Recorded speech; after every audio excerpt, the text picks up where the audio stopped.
Welcome to the Land Investing Business Secret Podcast, where each short episode we talk about the strategies, experiences, and the tools to help you launch, grow, and scale your land business. Learn how to find freedom within your own business, find out ways to build consistency in your processes, and hear how other everyday land investors are winning so you can get to the next step closer to building your dream life through your land business. And I'm your host of the Land Investing Business Secrets Podcast by Pebble, Jessey Kwong. Hey, how's it going? It's Jessey here from the Land Investing Business Secrets Podcast. I've got an awesome guest, Alex Toma, of course, from the Pebble community. That's how I met him. And it's really cool to hear the different things that Alex is doing, how he's leveling up, how he's using certain technologies and, utilizing different strategies as well. I really enjoy this conversation here with Alex. He shares a lot. It's one of those episodes where it's like, maybe you want to get a pen and paper ready. Anyways, enjoy this episode here with Alex.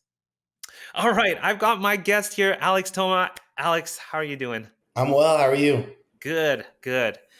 Let's just jump into it. Okay. How did you come into real estate investing and land? Help us understand. Yeah, absolutely. So I've been around real estate my whole life. I got licensed when I was 18, living out in Boston. I was renting apartments to friends of mine. I went to a commuter school, so dorming was only guaranteed the first year. After that, everybody needed an apartment, and I was the only person with a license, so I made some good money doing it that way. Uh, and then I came back to San Diego after college, and I got into commercial real estate. I spent a few years at Marcus and Millichap with larger commercial brokerage, and then I transitioned into residential, but more investment residential. So flips, they were a lot more popular back then. They were easier to find back then. I was willing to put in the groundwork, go door knock, stuff like that. And then as time went on, I had various mentors of mine just kind of saying, what are you doing still being an agent?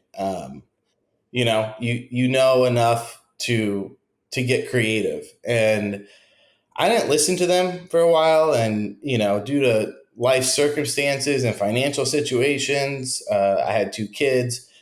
I was just like, you know what, I'm going to go for it. I really have nothing to lose. I see people who, and no discredit to them, but I think I have more knowledge or expertise than they do in the business. So why can't I do this also? And that's kind of how it got started, man. Started wholesaling houses because that's what I knew. And it was a lot of discomfort, I guess is the best word to put it, right? Like I felt like I was doing a disservice to a lot of people, even though they were happy with the price. It was the same reason I didn't like being an agent anymore. I just felt like I could do better by the seller, by the buyer, and not feel like a salesman trying to make a commission, right? And so that's when I kind of went off on my own. I let my license expire and, started just wholesaling different properties, the traditional route, tie it up and then try and get a buyer while you're in escrow. And dove into a little bit of land stuff because I kind of understood it, but it was due to your podcast that I really took a leap of faith. And then one thing led to another. Doors kind of opened, you meet different people, and next thing you know, you have this niche that, not a lot of people are doing, which is really cool. Or I shouldn't say not a lot of people are doing, but what the mainstream is talking about in terms of land and wholesaling, it's not as common. Let's just put it that way. Yeah. How long was that journey for? Well, let's just say after you decided to get into wholesaling, until you found land, what does the timeline look like there? So I let my license expire in 2023. Oh, wow. That was pretty recent. Yeah. Yeah. So I'm green in the wholesaling world, if you will. I have knowledge in it, but it's not like, I've been doing this 25 years, Yeah. There is a lot of accumulated knowledge there, and being comfortable with the domain of real estate does, I think, serve as a plus. Yeah, Get absolutely. into investing. Land. Yeah. Now that you're in land, you know, were you doing, your wholesales or your flips with land, and then what does strategy look like now for you? Sure. So in the beginning, it was really like a spray and pray method, right? I was just going after areas that there weren't a lot of people going after, and it was really easy to get stuff under contract. Like from day one, I feel like I was getting a 20% response rate, and it's a lot higher now, but it was just so easy, and I was putting stuff under contract, but then I had no real vision of what the end buyer would look like. I was just trying to make a dollar. And one thing led to another. I started kind of refining my strategy, looking a bit deeper into certain types of land, certain size, certain zoning, proximity to certain things like substations, power lines, so on and so forth.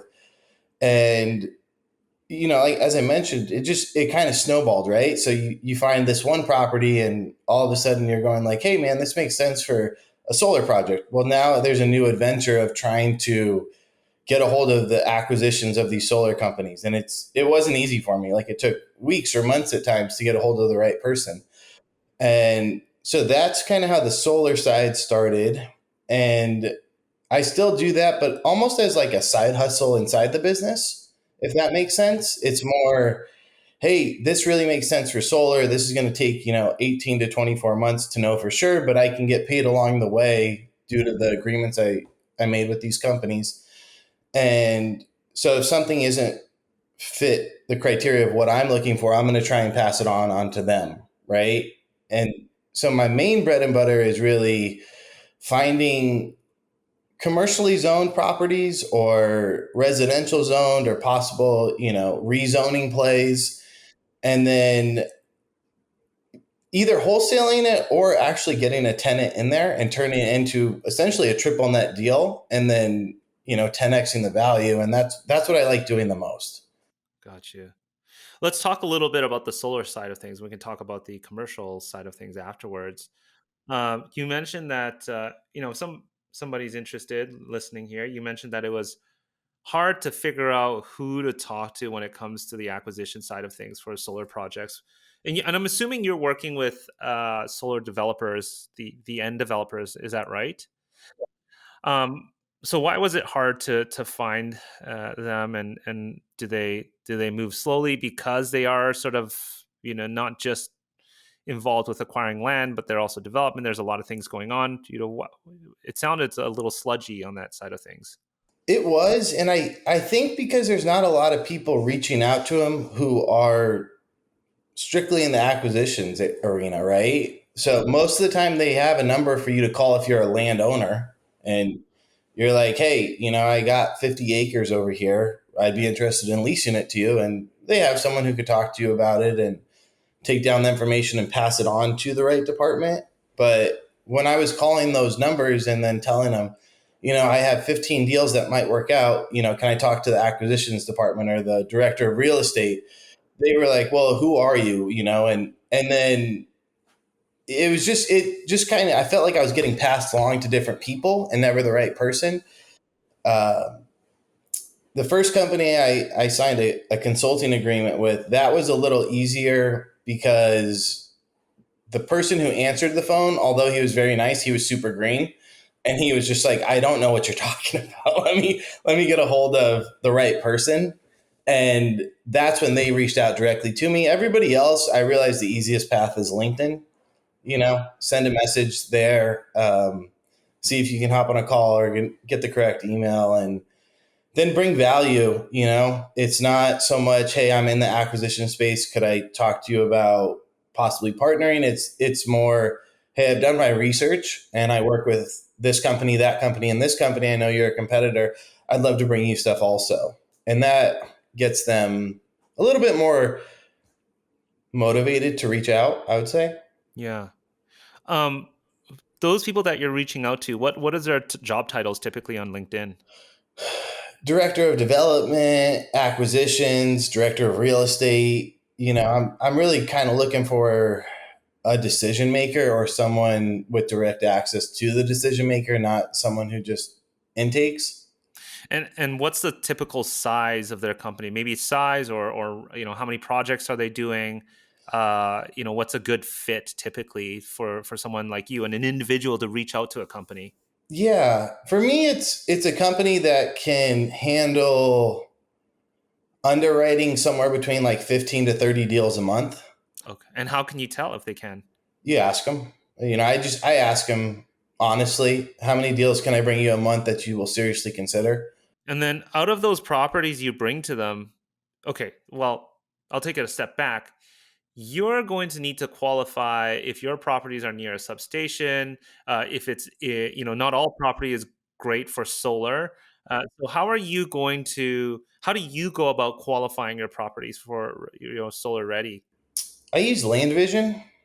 So it's a lot of reverse engineering, reverse search. So I'll make sure, let's say for so and so, that it's within 3 miles of a substation, that transmission lines are accessible or directly, adjacent to the property. I'll make sure that it's flat, it's south facing, it's, in an area where there is other solar projects more than likely, but the queue isn't completely blocked up.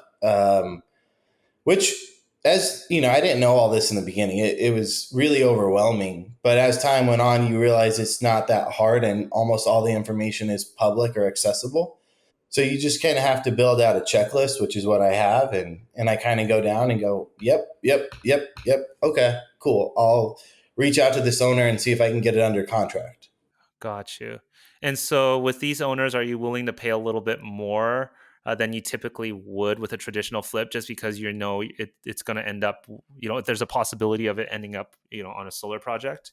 Yeah, absolutely. It varies, right? Because a lot of the time, I'm not really interested in acquiring the property.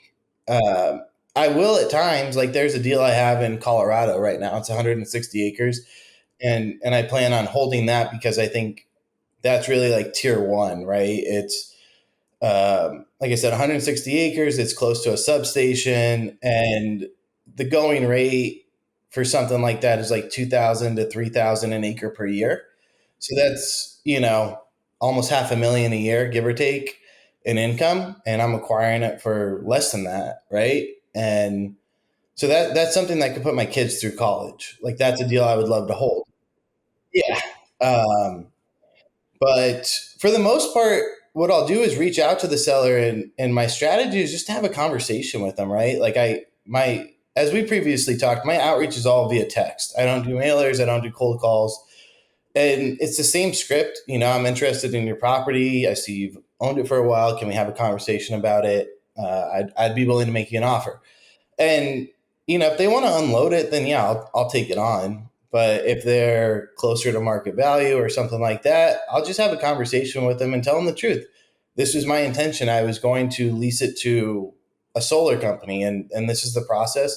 I don't want to pay this, but I want to do right by you. Would you be interested in, talking to them? And so with one in particular company, I get paid if I get an LOI signed. I get paid once I get the site agreement signed, and then once they 18 months later, 24 months later, once the OTP is signed, performance, basically they're going to move forward. I get a pretty large bonus, and so that's worth my time, right? I don't necessarily need to acquire that property, and that's why I was saying it's more of a side hustle because it's a much easier transition. It's, hey, all these boxes are checked. Let me just try and introduce two people. It sounds like with solar, it's a much longer timeline too, for It some of these is. companies to like. What are we looking at? A couple years type of thing, like you just mentioned, or For an LOI or a site agreement, I mean, you're probably talking 30 days, maybe 45. And then for them to, once they have the right to the property, um, yeah, you're probably looking at like 18 to 24 months in California. And other areas, it can be quicker, 9 to 12 months, but almost every company wants 24 months for security.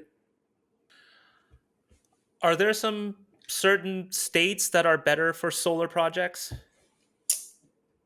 I don't know. I don't know. I think there's deals everywhere. And I think there's companies that want to acquire everywhere. So I might tell you California and Colorado are my bread and butter, but somebody else might tell you Arizona and Texas. Yeah, yeah.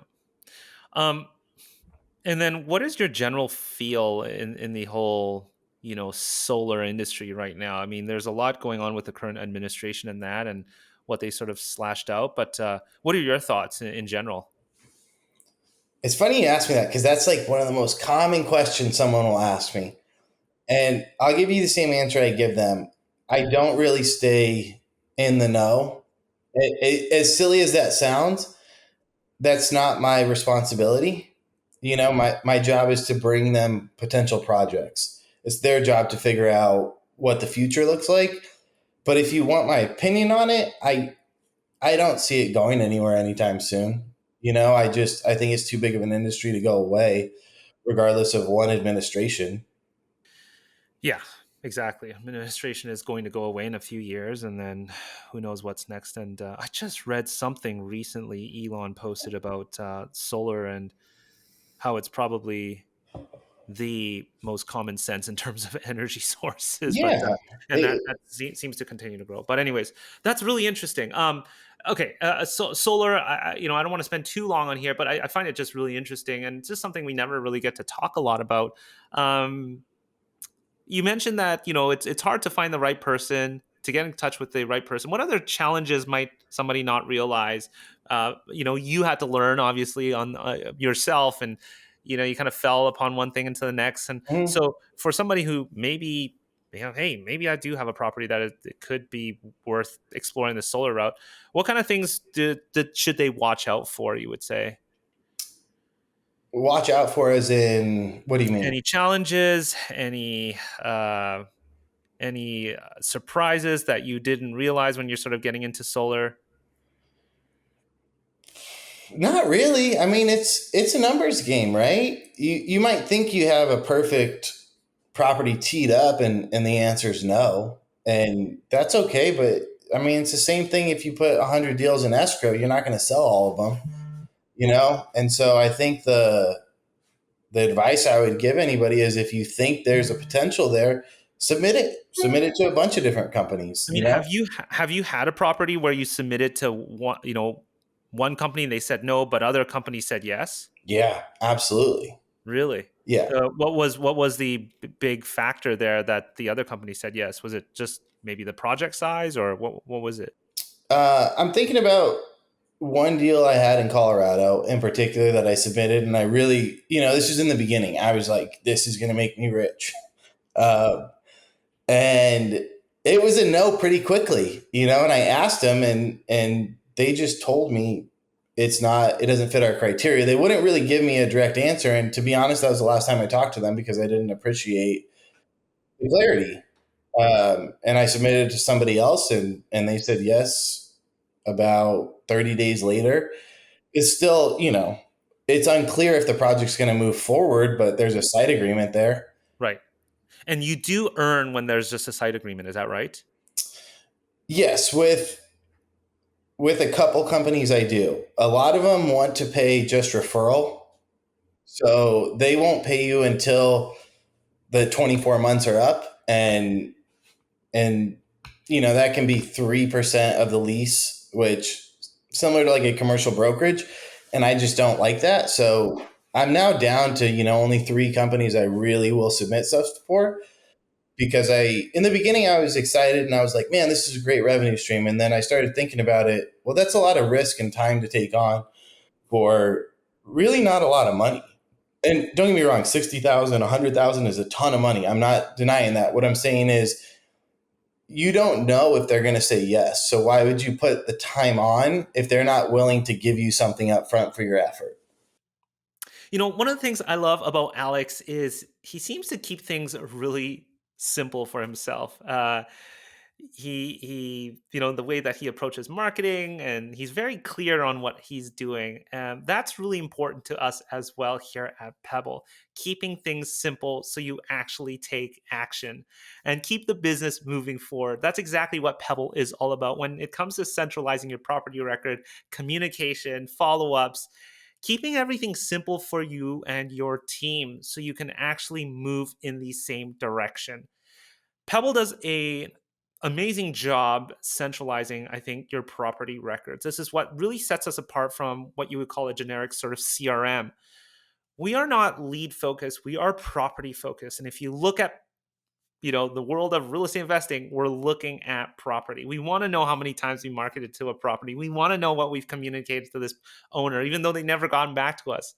That information is really useful, especially when it comes down to the dollar and our spend. I mean, marketing is going to be your biggest spend when it comes to acquiring properties. So if you're interested in learning more on how we simplify things, how we can actually save you time, but also save you dollars, head over to pebblerei.com, book a demo today, and we'd be glad to show you a little bit more about how Pebble is making hundreds and thousands of investors around the world their business process a lot more simple. Anyways, enjoy this rest of this episode here with Alex. Yeah. Yeah. Okay, so solar is a side project for you, something you enjoy, and yeah, that's cool. And then you also work on commercial development. Is that right? Um, Yes. so help us understand, what does the strategy look like for that? Same thing that I think a lot of people do, which is try and find a property in an area that either has value, is statistically shown to have growth, going to have growth, try and be ahead of the curve, right? And then figure out either highest and best use, or what's the not the quickest way to make money on it, but and I don't want to say the easiest either, but where's the happy medium there, right? Like I'm not really personally interested in taking on a project and necessarily doing like a build a suit, right? A 2 year, 3 year project that takes millions of dollars sometimes. But I also don't necessarily want to sell the property to someone who's willing to do that without a lot of profit on it, So I'll give you an example of a deal I'm doing right now in Lassen County, California. It's a little over 2 acres, and it's zoned for a lot of different uses. So I kind of have my feelers out to a lot of different people, whether that be a potential gas station owner, whether that be a drive-through restaurant, whether that be leasing to someone who doesn't really need to build anything, such as like a propane company, because it's a rural area, right? Things aren't run off electricity. And then you kind of take a step back and go, okay, the interest is here. Does it make sense for me to lease this for $4,500 a month? What can I sell it for cap rate wise, and this and that if I do that? Or does it make more sense to like kind of JV it with somebody and have somebody else build it out? Does it make more sense to do a ground lease and just get creative with it? I'm realizing that's the best strategy. Don't go in telling the land what it's going to be used for. Let the land tell you what the best use is. Yeah. Alex, I know let's move beyond sort of what the land, what kind of land and strategy you have, and talk about the tech side of things. I know you're very involved with creative operations and sort of technology in general. Mm-hmm. I'm going to leave that open ended. What kind of things do you think you do a little bit differently utilizing technology? Maybe I'll throw an AI there, communication, marketing. Help Sure. us understand what that looks like for you. Um, yeah, I really do enjoy the tech side of stuff. I think it simplifies it. I think it allows you to stay in control. Like I know from previous businesses, I have a real issue delegating, right? And so I like to be involved, but at the same time, it can be a waste of time. And so involving AI has been a massive tool for me. I would attribute my success probably like 80% of it to AI at this point, Like, Holy smokes. Okay. Well, then help us understand, if AI plays such a big role, can you give us some examples here of how it plays a big role? sure. I use ChatGPT, I use Notion. We've kind of touched on those things, and ChatGPT is like a great example of that, right? I run almost every property I'm interested in. A seller says yes to. I get under contract through ChatGPT multiple ways. Like for example, comping a property, right? Or maybe not comping, but due diligence, highest and best use, that can take hours of research at time for rural pieces of land. And ChatGPT will do it in 30 minutes for me. And that takes, a lot off my plate, one. And two, I don't want to say I trust it completely, like, okay, here's what it says, and this is, the law, but it's to the point where you can train AI to understand how you like things looked at. And that's just been super beneficial. That saved me so much time. I mentioned to you prior to the podcast, I only do 50 texts a day. That's the only thing I do in terms of reaching out for new business. I send 50 texts. It takes me less than 30 minutes. I send the text myself, but my response rate, is I'll probably get somewhere between like 10 to 20 people say, yes, I'm interested. And from there, before I go to bed at night, I give chat the list of those and I have it spit it out in the morning. So that way, when my time block for 2 hours to reach back out to these people is live, I have all the information I need to have a serious conversation with them. What are you feeding ChatGPT? You're getting it to do, I'm assuming, the deep research because it's taking about 30 minutes. So you need the pro plan there to do that. Now, are you just feeding it the APN or the county, and then what is it spitting back for you? Best use. You mentioned. Are you looking at things like market conditions? What else are you looking at when you're getting back from ChatGPT? Sure. So yeah, I'll give it the APN or the address, and then I'll say I have a prompt now. What I tell it is, be the expert in the arena, and so it'll come back with a lot of different aspects, right? The zoning, possible rezoning, stuff around the area, land that's sold in the area, buildings that have sold in the area, possible developments in the area. So it'll give me kind of the background of the market. And then obviously I do always have it give me growth statistics or any other statistic that might be of advantage. So Lasting County is a great deal that I'm talking about.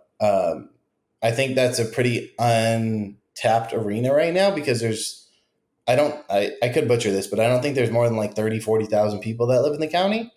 But if you look at the statistics, the growth is like 142% over the last 3 years. The rents are up 40%. So that tells me there's some movement there, right? And that kind of stuff is super beneficial when you are trying to wholesale.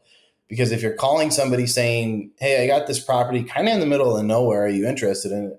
Well, what makes it valuable? Well, here's the statistics. Here's the development going on in the area. Here's the zoning for it. Here's what I think is the highest and best use for it, right? And you kind of add all these things up and it piques people's interest. And I'm not stuck doing 3-4 hours of research. So when you've sort of done that, have you made an offer? Or are you basing your offer based on the research itself? How does that look like? It depends. If there's a real development play there, I'll dive into it before making an offer. If it's more rural land, possibly a solar play, possibly just a simple wholesale, hey, there's 80 acres there and, I think I could sell it for 100,000. Let me make an offer. So it's kind of case by case, but maybe like 30-40% of the time I'll offer based off of what chat says the right offer is. Yeah. Yeah. And then let's talk about and thanks for sharing that about, how you utilize AI. Is there any other sort of big way you utilize AI? The marketing, ChatGPT is really involved in every aspect of my business. It helped me, with my scripts for text. It helped me build out different tools I use. It helps with the comping. And then once I do have something under contract, I'll give it a different prompt and then it'll spit out different renderings of highest and best use of the property, right? And that's been super beneficial because a picture of a piece of land is kind of boring. And it's not real enticing to somebody. But if you have this rendering of the property and it shows, a gas station, a retail center, a solar farm, whatever the case is, it gives a vision to what the potential is, right? And that vision is really what you're selling when you're wholesaling. I believe, at least in the arena that I'm in. For sure. Are you literally uploading a picture of the property or outline of the parcel and just saying, "Hey, overlay some illustration on top of this," or how does that work? Yeah, that's exactly it. And it looks accurate to the parcel line that you have, or close enough. Yeah, it's most of the time like a street side view. So if you were standing on the street looking at it, this is what. Yeah, it's super cool. There's other tools you could use. Delve is a good one because it'll show like the best layout of the property. So then I can feed that back to ChatGPT and say, okay, build it based off of this. Okay. What was that one you just mentioned? It's called Dell. Delve, Delve, Okay. and you can get access through Google Earth on that one. Okay. Yeah. Awesome. Okay, I want to talk about one more thing here. It's really interesting. Your 50 text messages a day. Hmm. What are you doing? Because when I first chatted to you about this, I was like, "Really, you're doing that?" I was blown away. And why is it you think you're getting such a good response on these? It's the message. That's all it is, right? It's just a message. And I send myself, as we mentioned, I don't use an auto texter. So I send from my iPhone, and I don't know what the statistic is, but a lot of people use iPhones, right? So a blue message catches attention a little bit more than a green message, I think. And then yeah, it's just a message. I don't think I sound like most people who reach out, and I think that's a mistake a lot of people make is they get too excited and don't think about what they would respond to if they were a landowner. And so I take that approach as if what would entice me to respond to this person, and then I send that kind of message. Okay. Um, and then I guess regulation wise, you don't need to worry as much as well, right? As far as I know, no. And I've spoken to my attorney about this. As long as you're the one pressing send, I don't think you're necessarily in any bad area. And please, I'm not an attorney. I'm not the law. I don't know for sure. But, and the truth is, I think if you're having just a conversation and not mass marketing, I don't think there's any issue there either. I love that. Um, Shoot, I didn't want to lose my thought here. So you're texting. Oh, so you're doing 50 a day. You're getting good response rate. Like, how much of it has to do with the data you're pulling and you're refining the data, or are you spending a lot of time up front figuring out the properties that you're going to market to? Is that why or can you attribute to that to the success of your response rates? Uh, Maybe. Yeah, I would say that that's possible, right? Like I'm very specific as to the owner profile I would go after. Someone who's owned a property for a long time, someone who doesn't have anything developed on it. As I mentioned, I use LandVision, so I'm really interested in properties that are adjacent, or an owner who has, let's say, three properties. Which I know that's vague. I guess what I'm getting at is yes, I have a very specific owner profile I'll go after. Somebody who owned a property for a long time. I love people who have inherited property. That's a big one. Divorce is a great one. They acquired the property through divorce. And so when you're a bit more specific as to the landowner, you're picking out a profile that's highly likely to want to at least hear an offer. And if I can get you to that point, I can probably get you to, close. On LandVision, you're able to use some of these filters to narrow down your sort of requirements. Yeah, absolutely. I mean, that's the only tool I use is LandVision. I don't have any other tool. I started off with PropWire, and that was great in the beginning. And as I, evolved, I wanted a more powerful tool. And now everything gets run through LandVision. Alex, thanks so much for coming on the show and sharing, all the creative things you're doing, the way you go about it, and even like some really tactical stuff on this show. I'm sure people are like jotting notes down here, listening to you. How can the audience be of use to you? I don't know. Do you JV? Like, is there anything that we can do for you? There's nothing anybody needs to do for me, but I'm always happy to help, right? So if someone wants to talk a bit more about solar, if someone wants to talk more about just land or real estate in general, reach out. I'm not hard to get a hold of, and I'm not gonna, gatekeep anything. I'm happy to help. I mean, your podcast led me to someone that I really admire. I don't talk to him all the time, but Ryan Becker, right? I heard him on your podcast, and I paused it 5 minutes in and called him. And he didn't answer. And then I texted him, and he responded at like 12 How o'clock do you at know when night. you're texting? It's a blue bubble. Yeah. But he responded at like 11, 12 that night. And I was just like, can I take you to lunch? I want to pick your brain. And he was so kind about it, so helpful, right? And I love that. Like, I love the idea of giving back. I love the idea of, what do you know? What do I know? Let's put our heads together, Talking right? shop. Yeah. How fun can that be? Yeah, that's super fun. Well, if somebody can reach out to you, what's the best way? You can find me on LinkedIn. I just created a profile like a couple weeks ago. Friends, we got to connect on LinkedIn. I'm on LinkedIn now too.